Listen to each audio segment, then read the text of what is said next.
The 8th Sutta, monks, suppose a foolish, incompetent, unskillful cook were to present a king or a royal minister with various kinds of curries, sour, bitter, pungent, sweet, sharp, mild, salty, bland. That foolish, incompetent, unskillful cook does not pick up the sign of his own master's preference.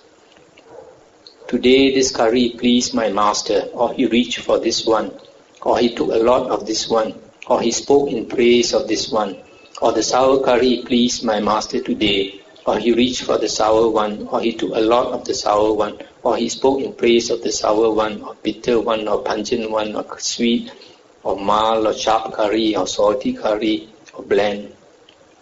That foolish, incompetent, unskillful cook does not gain gifts of clothing, wages, and bonuses. For what reason?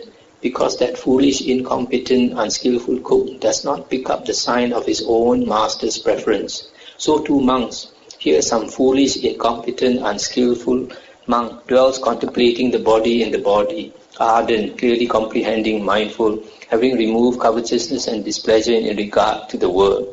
While he dwells contemplating the body in the body, his mind does not become concentrated.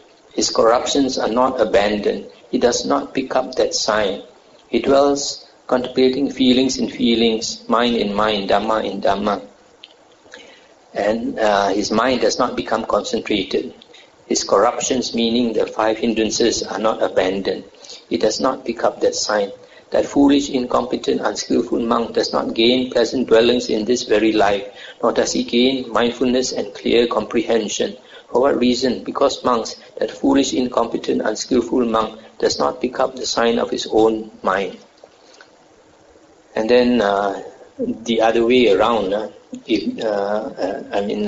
following this, the Buddha gives the simile of the competent, skillful cook who cooks for the king or the minister, and then he takes a note what the king or the minister likes to eat, and then he cooks that food, and then he gets his bonus.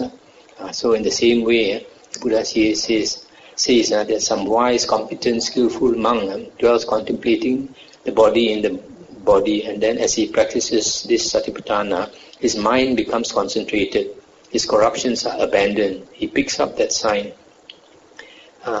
So here actually what the Buddha is trying to say is that just as the cook, he has to note what his master likes to eat. So I think what the Buddha is trying to say is that when we practice meditation, we have to observe our mind. What type of object of meditation does our mind incline to? Sometimes we practice in types of meditation, our mind does not like that type of meditation. So, for example, anapanasati, not everybody can practice anapanasati. It's a very subtle object. So, you have to find the type of meditation that suits you. Chanting is a very simple one. In fact, the first meditation taught by the Buddha was the 32 parts of the body where you chant. It's simple. So, you have to note the signs in your mind, what type of meditation your mind inclines to, and also what time of the day you meditate best, and then under what conditions, other conditions, like whatever food suits you, it's good for your meditation. What type of supplements or what gives you that energy to meditate better and all that. So you have to be very sharp. You notice, then. Then you practice in the right way, then your mind should become concentrated. Here he says, if the monk, the unskillful monk, he does not get concentration, then he is not practicing mindfulness and clear comprehension. That means he is not practicing sati and sampajanya. Although he thinks that he is practicing sati and sampajanya, but if he does not end up with the jhanas, then he is not practicing sati and sampajanya. A lot of people, they don't study the suttas. Actually, Buddhist meditation is stated by Venerable Ananda in the Majjhima Nikaya. Somebody asked Venerable Ananda, what type of meditation is praised by the Buddha?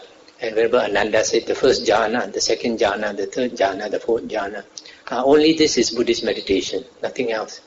So if you practice the type of meditation and you don't end up with the jhanas, that is not Buddhist meditation at all. Unfortunately, some monks, they say the Buddha practiced this vipassana meditation. And jhanas are external ascetic practices. That's either a total lie or is very ignorant of the suttas. Because in the Samyutta Nikaya, the Buddha, in one sutta, the Buddha told his monks, if anybody asks what type of meditation the Buddha practiced, the Buddha said, you tell them the Buddha practiced anapanasati. And the Buddha said, before the Tathagata was enlightened, he practiced anapanasati. And after he was enlightened, he also practices anapanasati. So the Buddha's meditation is anapanasati, not vipassana. Vipassana in the suttas, there is no such thing as vipassana meditation in the sutta. Vipassana is only means contemplation. When you listen to the Dhamma and then you contemplate, and you can become enlightened. Vipassana meditation only started about 30 or 40 years ago with Mahasi Sayadaw. And when he started it, he knew it was not the Buddha's method. That's why nobody called it the Buddha's method. People call it the Mahasi method of meditation. And following that, your Goenka and all that. And it has become very popular because you don't need to practice jhana. You don't need to attain jhana. That's what they say. So here you can see the Buddha says very clearly in this sutta, if the skillful monk practices Satipatthana correctly, his mind must become concentrated. The hindrances must go away. So if a person practices and does not get the jhanas, he is not practicing Satipatthana.